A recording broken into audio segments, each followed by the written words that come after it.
Queen Carvania stood haloed by the morning sun. An army hung on her every word. My champions, I have sold my chariot on Carvana. 'Twas a lovely SUV, an inexplicably queenly offer. They're even coming to the castle to collect it. Tonight, we feast! An offer you can feast on. Sell your car today on Carvana. Pickup fees may apply. Yay Media Group. 13 has been my lucky number for a while. Like, it's always a sign of good things to come for me.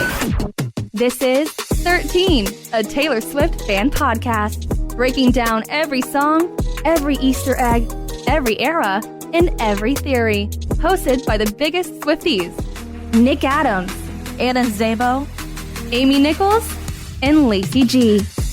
Welcome to 13, a Taylor Swift fan podcast. I'm Nick Adams. I'm Anna. Amy. And I'm Lacey G.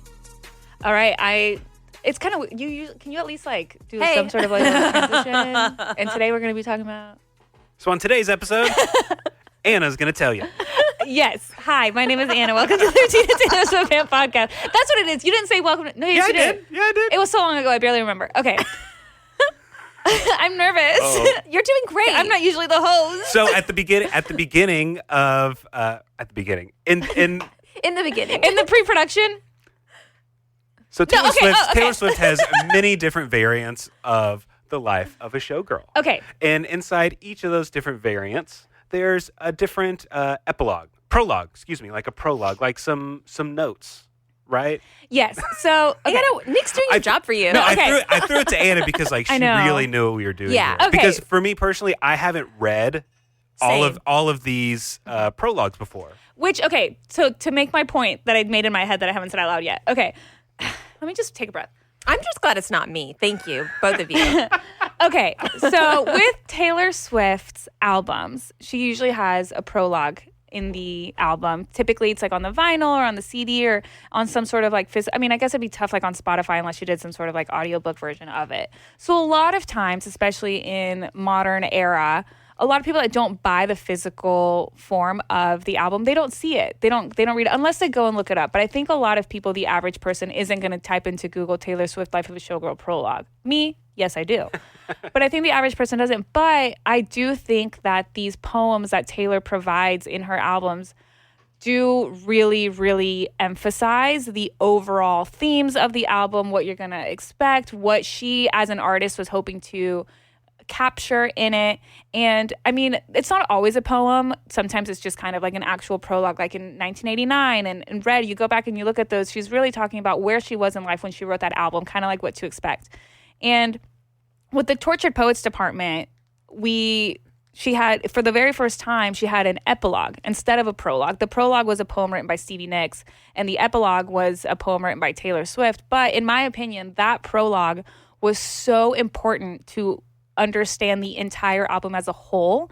We did an entire episode on the prologue of the Tortured Poets department, and me myself as a host of this show where we deep dive into it, it helped me a lot to understand what Taylor was trying to, put into this album, because there are so many references and metaphors, and there's so many times that we're like, wait, what did she mean by that? Or oh, is she referring to this or whatever? And the truth is, there's a lot of those questions that we'll never have answered. But I do think that as an artist, when she writes the prologues and the epilogues, it does kind of lend itself. It's this extra added layer of what we can expect. And so with The Life of a Showgirl, she released 5 different variants. And in these variants, there was a different poem in the prologue of each album. But when you put them together, they make one cohesive poem. And so I thought, before that we dive into the songs and the track list of this album, I do think that it would be important to just go through the prologue, because Taylor had said that, this was an album that she created while she was on the Eras Tour, which is crazy because the Eras Tour in itself was such a massive moment in her life, in pop culture, in our lives, and we got to experience it. And then we didn't know that she was working on an album at the time, so we're experiencing this. We're going to these shows. We're seeing her put on her glitter and sequins and put on a show and all this stuff. And then we find out that she was secretly working on an album this whole time. And it kind of lends itself to being the behind the scenes of what she was feeling at the time. And not just in the sense of going on and putting on a show, but also in her personal life too, And I think she had said in the docuseries that or was it she had said at some point that, or maybe it was an interview, I forget, that the way that she was feeling in that moment, where she was just feeling like there were so many possibilities and she was so happy and there were so many things that she wanted to just like capture. And so that's why she started writing the album. So anyway, I thought we would just kind of like go through it. I kind of love that you guys haven't read it yet. Yeah, I haven't read through these before. So I'm really interested to get y'all's like real-time reactions to some of this. So I have them pretty much, I guess like the order that it's in is the most cohesive order. She didn't say like, okay, this is 1, 2, 3, and 4, but this is also the order that the vinyls were released in. So it kind of, you have to make the assumption. But yeah, I kind of thought that we would just kind of go through and we can each take turns reading one from a different variant. Absolutely. Do you want to start, Nick, since you are our fearless leader? Reading in front of people. Did that make sense? It's taking me back to third grade. Because I feel like my mind was going at 113. No, this is great. Yeah, Okay. she wrote these things in each album, so let's read them. Perfect. Okay. All right, so this is going to be from the And Baby, That's Show Business For You variant. She starts off and she says, you wake up branded with the lines of pillow creases, thunderbolted tree roots across your cheek. In turn, last night's mascara stains the ivory hotel pillowcase, each one leaving their mark on the other. Looks like you're even. You say good morning to them when you walk in and they don't correct you. As they spray vodka on the armpits of the dancers' costumes. We learn these tricks along the way.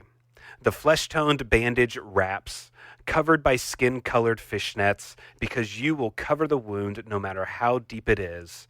No one ever knew, and baby, that's show business for you.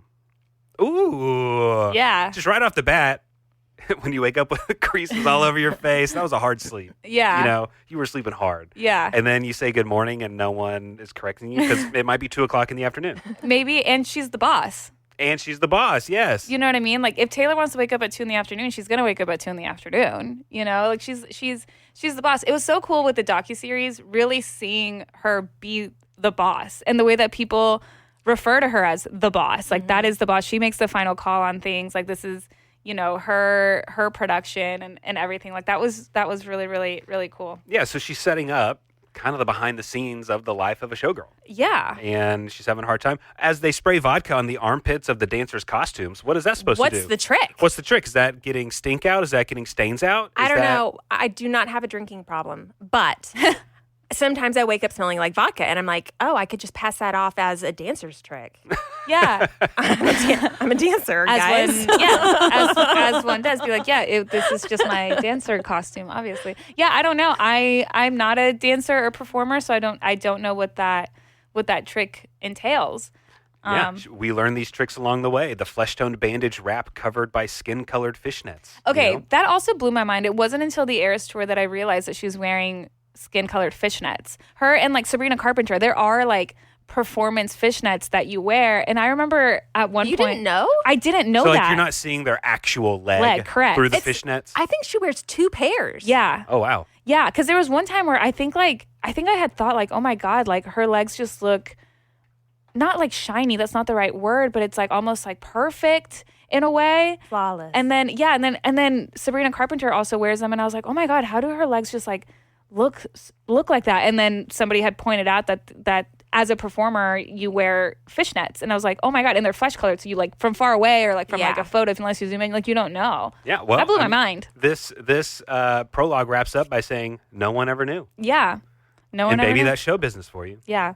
And I think that also applies to, you know, when she says, because you cover up the wound no matter how deep it is, and no one ever knew. I think that also applies to like emotionally. Totally. I can do it with a broken heart. Exactly. Yeah, she's talking about superficial bruises on, you know, physical bruises on a leg or something like that. But yeah, you're covering up other, you know, you got to go out there, smile, put on a good performance. You're covering up your scars. And there was a part in the docuseries where she was talking about the cut that she got on her hand, remember? And she was funny because she was like, yeah, you know, just kind of like go out there and whatever. She was like, you just pretend it's not there. What cut? I don't know, whatever. No one noticed. And it was funny because then Swifties Online were like, no, Taylor, we definitely noticed. Like immediately. And that's a physical bruise, a physical hurt. And then we also see in the docuseries how the emotional toll that things like the attack of the little girls who were at the dance workshop in London, how several died. And she met with the families of those people. And 10 minutes later, she's on stage. Yeah. And she has to just wipe the tears away, shake it out, suck it up, and go. So she's covering up the bruises of all different kinds. That was crazy to see her do that when she was like, I'm not gonna do this later. I'm gonna get it all out right now. And in front of them. Yeah, I'm not gonna do this in front of them. This woman is so powerful to regulate her emotions. That's nuts. Okay, so now we're going to move on to the sweet and vanilla perfume variant. Who wants to read that one? I will. This episode is sponsored by BetterHelp. Everyone is saying new year, new me, and sure, it is good to feel fresh and new, but the new year doesn't require a new you, maybe just a less burdened you. Therapy can help more easily identify what is weighing you down or holding you back from offering an unbiased perspective to better understand your relationships, your motivations, and your emotions. Me personally, this is the first year that I'm going in with a planner, like an actual book planner to write down my goals and my daily tasks. I used to just have everything in my phone and I would get really, really overwhelmed. I'd really put a lot of pressure on myself to get things done. And then I wouldn't even have time to really relax and think for myself. But I'm going to try this year having a planner where I can write my list of goals, write everything down, see it on paper, and see if it helps. And this was actually recommended to me by a therapist. And BetterHelp therapists work according to a strict code of conduct and are fully licensed in the U.S. With over 30,000 therapists, BetterHelp is one of the world's largest online therapy platforms, having served over 5 million people globally. And it works with an average rating of 4.9 out of 5 for a live session based on over 1.7 million client reviews. BetterHelp makes it easy to get matched online with a qualified therapist. So sign up and get 10% off at betterhelp.com/TaylorSwiftFan. That's BetterHelp, HELP.com/TaylorSwiftFan. Evening. Buyer's remorse. Buy a new car? I'll be moving in. Let's get started. Sorry, I think there's been a mistake. I bought it from Carvana. You what? Yeah, great price. I even have 7 days to love it or return it. So there's no... No buyer's remorse. More like buyer's rejoice. I guess I'll let myself out. Congratulations. I mean it. Buyer's rejoice. Buy your car today on Carvana. Limitations and exclusions may apply. See our 7-day return policy at Carvana.com. Sweet and vanilla perfume. Coffee stretch, piano keys, vocal warm-ups, and a locker room shower, which is something she covered in the Eras Tour documentary. Mm-hmm. Eyelash glue, a photo of him on the mirror, sweat and vanilla perfume. The cracking of joints and the distant beat of a drum. The curtain call. The monotonous thrill of it all. Plan it out so it doesn't look planned. Something else she covered in the Eras Tour documentary. 10 different backup plans. If your red-bottomed heel breaks, you will keep strutting, balancing on the walls of your blistered feet. Know your exits. That's an exit sign right there, a verbal exit sign. What does it mean? I don't know. Shoulders back, eyes up. Hit your marks, your winks, sparks. Tell them a story like it's an intimate dinner party. The look on their wondrous faces. Their expressions like mood rings. Isn't it all so majestic? Of course it is. It's a lot of other things, too. Ooh. Yeah. She's really giving us a behind-the-scenes look of everything that has to go on. That's like in her mind. It's like you a got to know this, you got to machine. do that, you got to stand up, you got to do that. Yeah. Well, it's kind of where you go into autopilot. Yeah. And then even though she had performed the Eras Tour countless times, she took a break and was still like, I don't know what to do. I can't remember. Do you do this? Because a part of it just becomes a muscle that you're flexing, that you don't have to be completely present and doing it in that moment. Yeah. But still makes it look flawless, unplanned.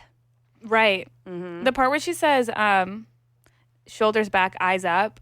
Do you guys remember? I forget where she was, but there was one show where it was like so hot. The breathing? Yes. Yeah, that video was like crazy. It was so hot, and she kind of like had her back turned to the crowd, and she just takes really, really deep breaths, and she's sweating so hard. And then she just shoulders back, eyes up. It's like there was like a switch where you can see her, like when she takes those breathings, like, let me collect myself, and then boom. And then she turns around like it's fucking showtime. You know what I mean? Like that video is like eye-opening in a way. And I feel like that kind of encapsulates like this part of the poem. So crazy. I mean, it's like Florence said, that's Taylor fucking Swift. Yeah. That is the showgirl performing. That's not her taking herself into consideration at all. That's just her the show must go on. I'm going to give them a show.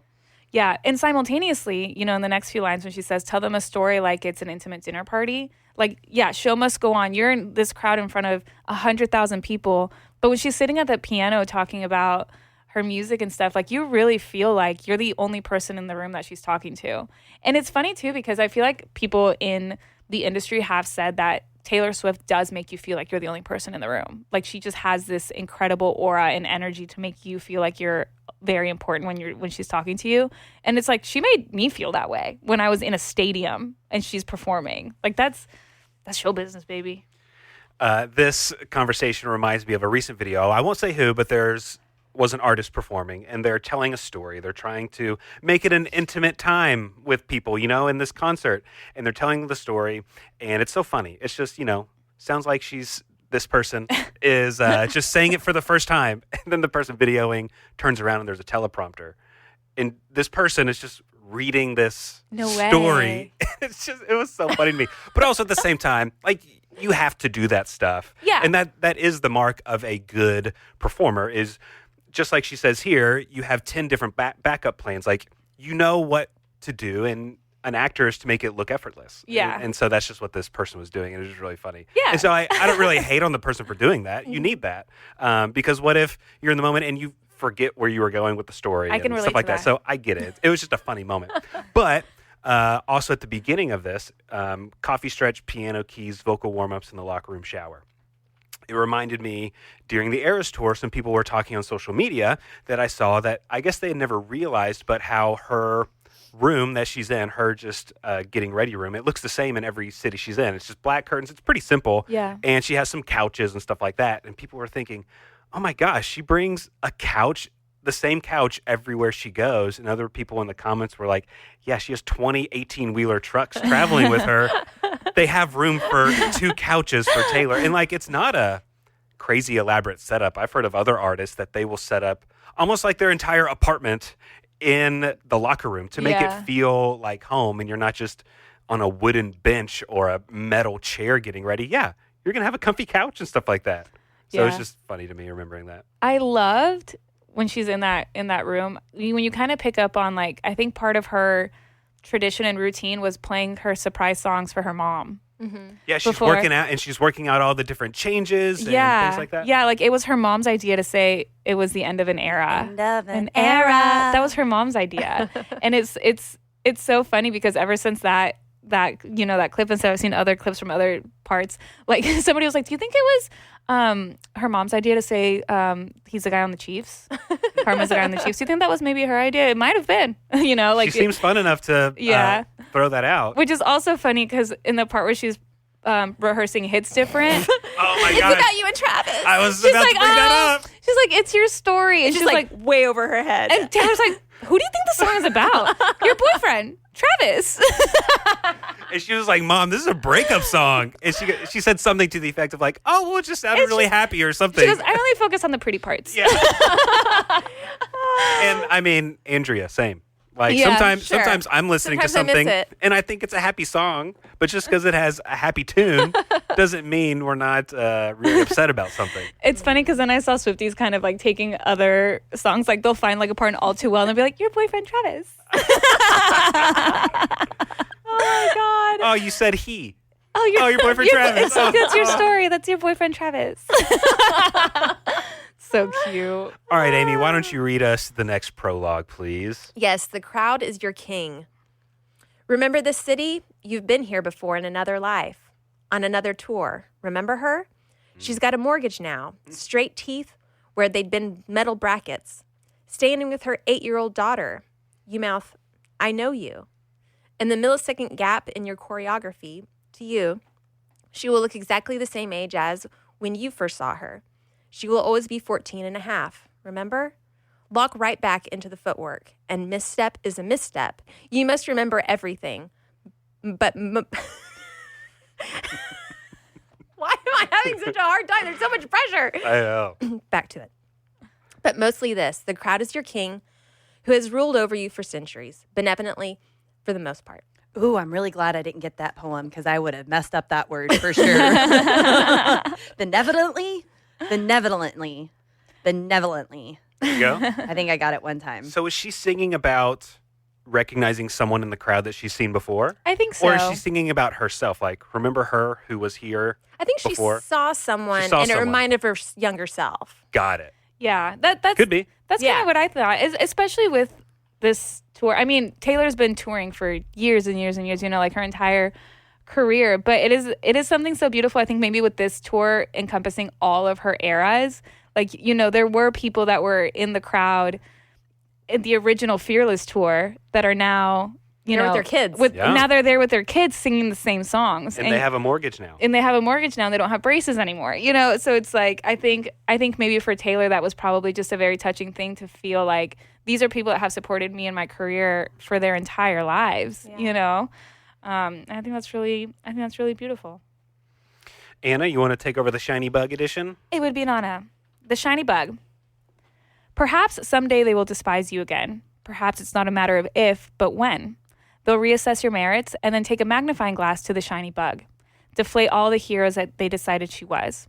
And maybe they'll do it just because. But you live by a strict code. Never believe your own mythology. Never type your name into the search bar. Let the wolves howl all they want. So you keep yourself too busy to ever learn what's their name's name. Mm-hmm. Love that. Yeah. She's not reading the comments. Yeah. So I think, say all you want about her. Yeah, absolutely. And I think it's important that this one comes right after the last one, right? Because in the one that Amy read, it was all about these like support that I have from people in the crowd, but it's also the recognition that's like they could very easily turn on me at any point. And that's something that she's talked about for years. She's like, am I gonna reach the point where people just don't want to listen to what I have to say anymore?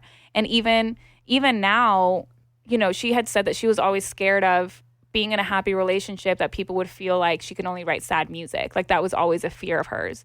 And so when she's writing this album where, she is in a happy relationship, her fiance, you know what I mean? It's like she probably did have that deep fear of like, do people only want me to be sad? Do people only see me as this like character? But also simultaneously that she's like, but I'm not going to look into that. I'm not going to put my name in the search bar. I'm not going to, destroy myself for the sake of others. And it also makes me think of all the times that she's kind of said that as female artists, more often than not than male artists, you have to keep reinventing yourself. You have to keep, keeping them guessing on like what you're going to do next and things like that in terms of sound and aesthetic and content and things like that. And so, I think that's just a very introspective look into the life of a showgirl.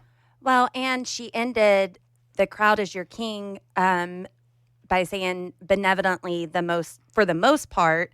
Yes, I did have to look up what that word means, and it's acting in kind, general, or helpful way. So she's reflecting and saying this has mostly been good, but still realizing the bad side of showbiz too. Well, she's been in it long enough to know this is a roller coaster. I'm going to go up and I'm going to go down, and it's just a matter of when. Yeah. Mm-hmm. And I do also really appreciate how she had talked in the docuseries about the fact that Travis Kelce also knows that. Like he has his own crowd that's his king, in a different context in like the world of sports and stuff, but also super critical. But, she was like, he is somebody that understands that side of her life as well. And I think that probably helps her so much. Like if there is a time where she is feeling kind of like, okay, what if people don't like this or whatever, then you have Travis who has experienced the same thing to be like, I think he's even said like, it's all noise. It's all outside noise. Like you can't pay attention to that. But like to have somebody there to just kind of like remind you to do that. And it's not like the employee that you hired to, you know what I mean? Like it's different when it's somebody that, it's somebody that's deeply, deeply connected to you on a personal level too.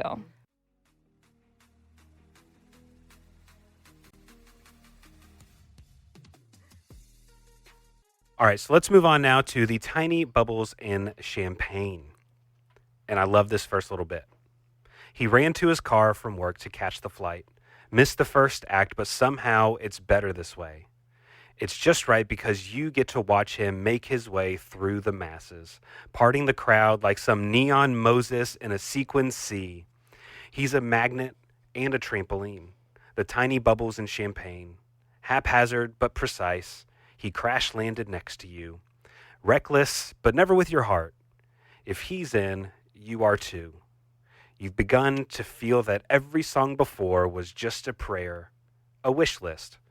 He's not what you've been waiting for. He's more. Why you held out, why you left, and nothing aches suddenly.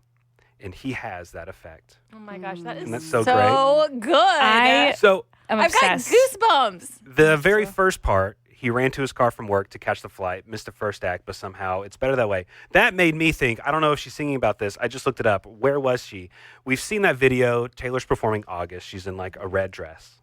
And she's singing, and then her face just lights up. She's in Dublin. Her face just lights up because allegedly Travis wasn't supposed to be there, and he just appeared. He flew, he got to his car, he flew across the world to see her. And so I'm wondering if that's what she's talking about, but I was also doing some quick Googling, and I guess he made a few surprise appearances. You know, he wasn't supposed to be there or didn't tell her he was going to be there, and then he just showed up, and she sees him in the crowd.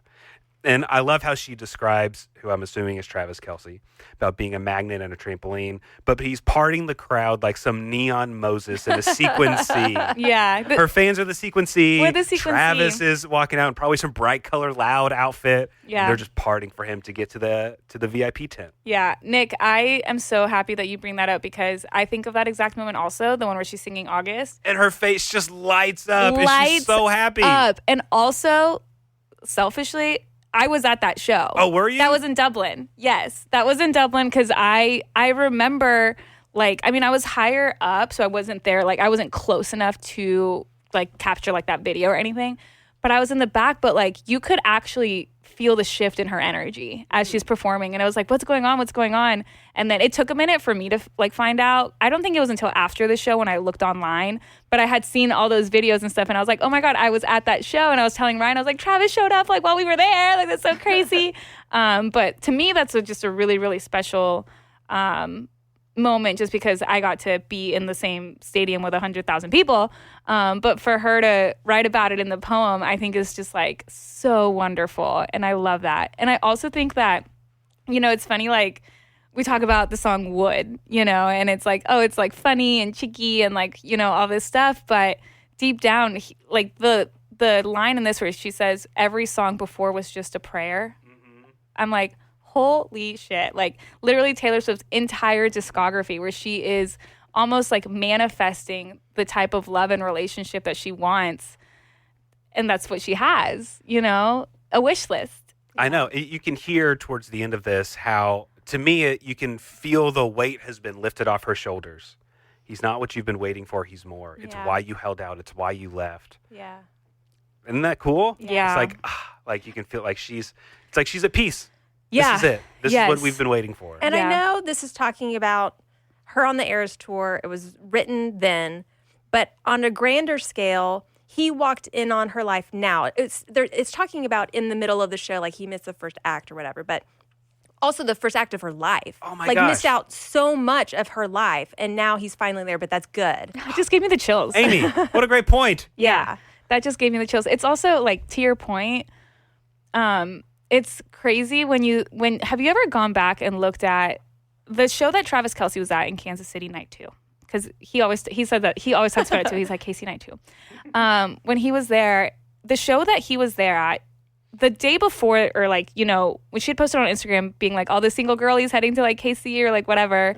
So she's single at the time. She just got out of this, you know, 6-year relationship, this microwave situationship as well, you know, that we studied in the Tortured Poets department. That night at Kansas City night 2, when she was doing the surprise songs, she was at the guitar and she messed up.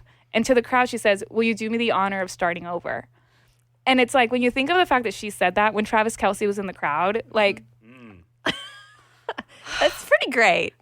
Girl. Just the stars aligned with the this. stars truly, like the true invisible string, you know? And it's just, it's also so beautiful for us as fans that we have seen everything that she's been through, and we've seen her at very happy moments and we've seen her at very like low moments. But in the documentary, she even said, she was like, you know, I think that the fans like Travis because they see how he treats me. And it's like, yeah, like I do feel protective of Taylor. I remember when there was first rumors like, oh, Travis Kelce wanted to meet Taylor Swift or whatever, talked about it on his podcast. I remember being like, who is this man? Give me a background check stat. I feel me and like- Andrea Swift both. I feel like I have a memory, maybe it's a false memory, of us talking about that on our podcast. Oh, Probably. I would love for someone to find that clip and like just tell me where I can find it, because we were probably, who is this we guy? were probably Like, I who don't know, is this Taylor, guy? a football dude? No way. Taylor's not going to go for that. Yeah. And that it was like, you thought our hard launch was me going to a game? Yeah. Right. That was such a fun time. Yeah. Like, we've been dating a while, guys. Yeah, and she's like, I didn't just like show up. Like I wouldn't do that if I wasn't sure. And we all thought, we're like, oh my God, she's meeting his mom. It's like, no, of course they've met before this. So cute. What a fun story. And I love that it says reckless, but never with your heart, because she Yeah. describes him as human explanation point Yeah. and just a fun person you want to be around. So I'm thinking someone who's a lot more childlike, or I guess for lack of a better word, like immature. Like adults don't act like that, but you're still having a lot of fun and the life of a party. So he can be reckless, but not with her, not as far as she's concerned. He's a big old goofball, but he protects her at all costs and protects her heart, most importantly. Lacey, you want to take this last one? Yeah. And I will say, just in the context of the variants and stuff, I want to say that I think this is what was on the letter on her website when it dropped. Got it. Okay. And the other ones were the ones that were like in the inserts of the vinyls. I don't think anyone cared about that but me, but whatever. I care. I care. Okay, good. Real Swifties care. Yeah. Okay, this is called The Life of a Showgirl. It's beautiful, it's rapturous, it's frightening. Tonight, all these lives converge here, the mosaics of laughter and cocktails of tears, where fraternal souls sing identical things. And it's beautiful, it's rapturous, it is frightening. It's worth everything it has cost you. And even at your darkest or drunkest, you wouldn't say anything different, would you? You would choose all of it again, no matter how the story ends. With the ugliest booze or the loveliest bouquet. They say that love is a choice you make every single day. And that is how you love the life of a showgirl. It's bouquet, as we've heard from this song. Have y'all? For the lovely bouquet. It's like, is it bouquet? I always thought it Bouquet. bouquet. I don't know. There's which flower one is bouquet. right? Flower bouquet. I feel like it's Caribbean. Oh yeah, I feel you're like probably it's right. who's. I don't know. I feel just like heard- I I've just- heard both. Yeah, I've heard a lot of people say, "Oh, thank you, Taylor, for letting us know how to say that word." Bouquet. Bouquet. Well, because Bouquet, it did okay. different notes. Thank you for the lovely bouquet. No, it's you know, boo. it's bouquet. Yeah. And it came from her boo. It did. That's- You're so right. It's a bouquet when It's from your her- lover gives it to you. It's a bouquet if like your mom and dad give you. Some Okay. That makes flowers, so right? much more sense. Right? I'm Thank glad we you. finally. Bouquet. I'm glad we finally settled it. Yeah. love it. Yeah. No, I love this. I love reading through this before diving in. I mean, granted, we now are very we're familiar with the songs now, so we can tie them all back. But to think about reading all of this before. Yeah.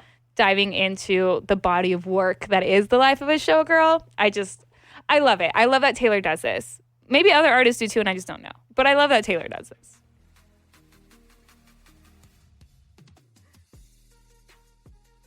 You know, one of the things in the Eras Tour documentary that we missed, where cameras weren't rolling for, that I would have loved to see, because in the documentary it comes in. Is it like halfway through the tour or Yeah. towards The the European. end? The European leg.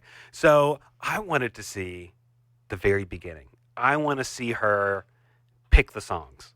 I want to see her debate I'm not going to play anything from debut, and here's why. I wanted to see friction between her and the stage manager, but no, I have to have the screen do this at this time, and they make it happen. You know, I wanted to see kind of that part, but at the same time, what we're seeing is this machine that she's put together as it's wrapping up. All that the beginnings would be great to see, but we're seeing the ends of all that stuff, they figured it out. Worked out the kinks. They worked out the kinks.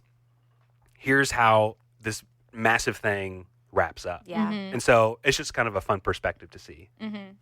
One of my favorite parts from the docuseries was, and I know we talked about the first 2 episodes a while back when they first came out, but we haven't been together since we got all of them. And I'm not entirely sure where this fell into place. So we might have already talked about it. But I think one of my favorite parts is when we got to learn about Wiley, the dancer.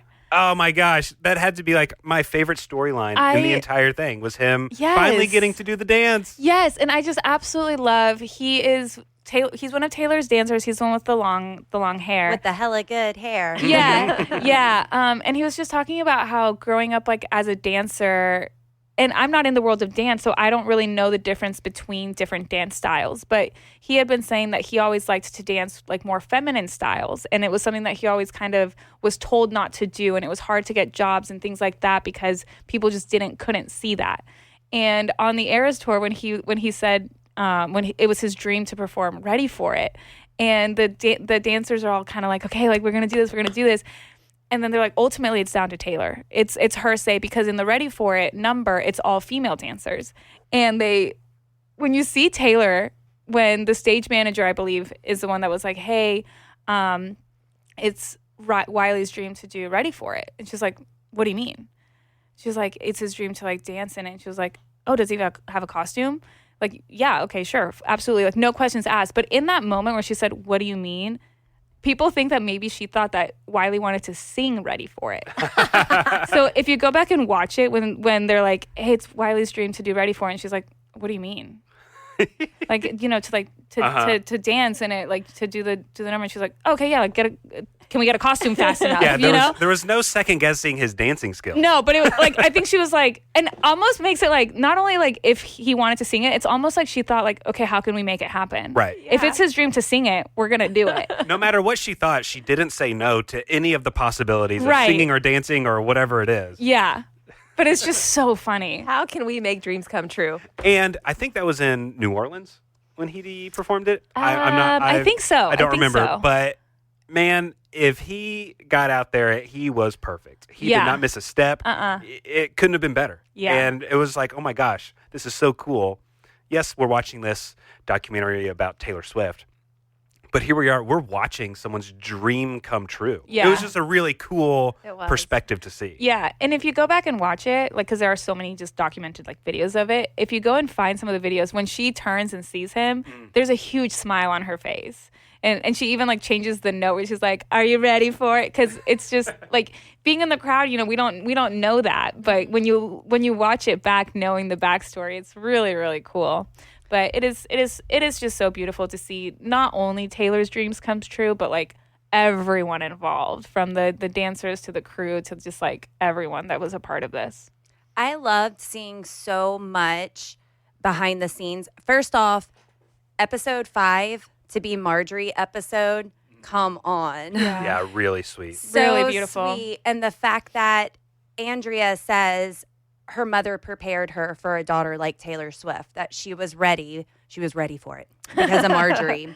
And I just thought that was so sweet. And then, the last episode and getting to see Travis sending her flowers all the time. And this is not only is this an epic show, but it's also how I met you. And that's my favorite takeaway from the Eras tour. I mean, I'm paraphrasing. He's so much better at talking than I am. He can write it all down. But yeah, it was so beautiful to see that and to see what all has come from this tour. Yeah. That's incredible. I know.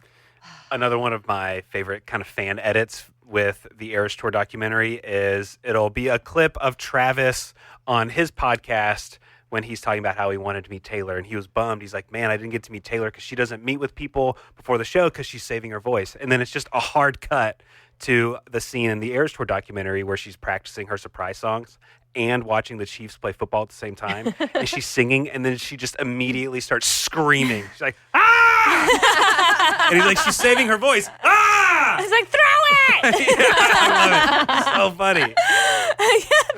I need to watch that. Oh, it's so great. Yeah, she saves her voice. She doesn't meet people.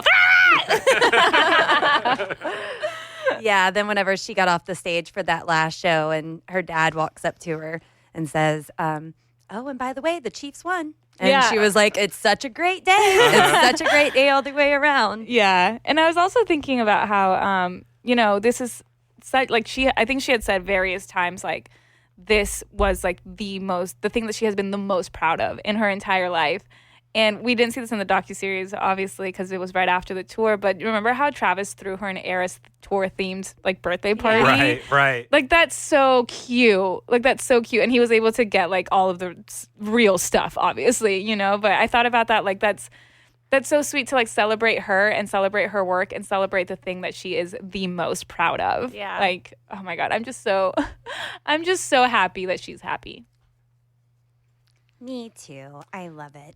I love how Taylor Swift can weave everything and make it make sense like she did with these poems that she included in every album.